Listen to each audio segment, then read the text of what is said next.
Hi, I'm Rob, and coming up on R&B Reviews, Tobey Maguire and Leonardo DiCaprio are in the latest version of the great American novel, The Great Gatsby. New York, 1922. The tempo of the city had changed sharply. The buildings were Hardee's were bigger. The morals were looser and the liquor was cheaper. I beg your pardon. Mr. Gatsby would like to speak to you. Alone. I'm certainly glad to see you again. I'm certainly glad to see you. Thanks for checking out the channel. I happen to have with me a copy of the book, The Great Gatsby. My younger sister is reading it in high school right now, so I decided to borrow it from her just to show this off in the video.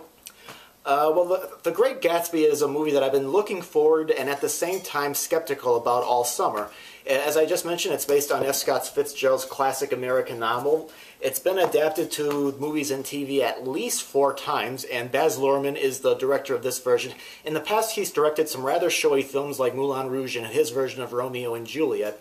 And I'll tell you this, I have heard of polarizing reactions from audience members for a movie, but never that I can remember had I had such a polar reaction to a film myself. I liked the film, and yet at the same time I disliked it.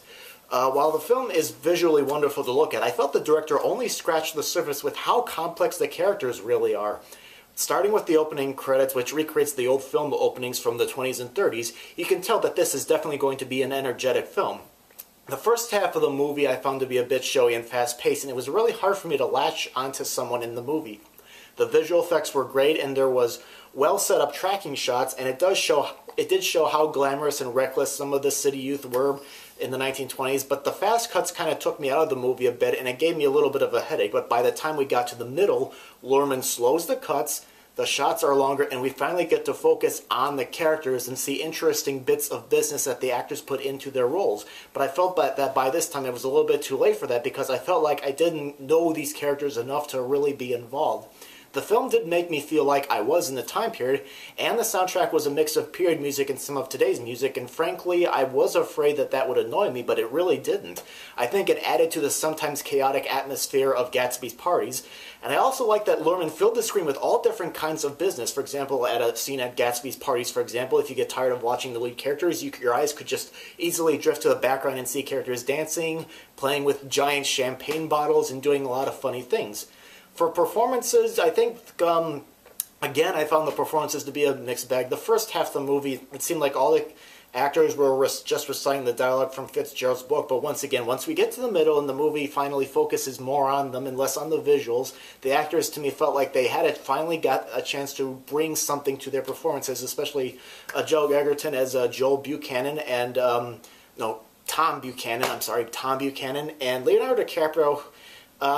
At first, when the movie started, he kind of felt like a throwback to the old movie stars of the 30s and 40s, and then, of course, it progresses to a somewhat desperate, lonely character. A sort of criticism that I have with this movie is the voiceover. I have a feeling that Luhrmann wanted to retain a sense of faithfulness to the book by including them, but I felt they were a little bit overused here and there.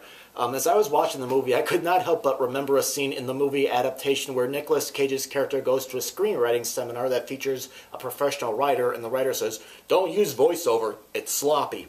Personally, I don't agree with that. I think that voiceover can be used when it's done correctly, but sometimes I felt like what was being said in this movie could easily have been shown rather than told. The Great Gatsby I did not think was a horrible disaster. I did not think it was a great masterpiece either. I think moviegoers who enjoy visuals on the big screen may enjoy the film, but I don't know if fans of the book will leave the movie feeling satisfied with it. I thought it was a visually stunning movie, but I felt like there was some missed opportunities with it. But Great Gatsby is definitely not a boring movie, but for me, it was I had a very, very middling reaction to this film. So overall, not a bad movie, just I felt like a missed opportunity. So I'm going to give The Great Gatsby a rented on DVD rating. Thanks very much for watching, and if you haven't done so, and if you enjoyed this video, please consider subscribing to the channel and watching other reviews from up to this point. If you have any feedback about the movie, if you have seen it, or about the video, go ahead and post it. I greatly appreciate it. So thank you very much for watching.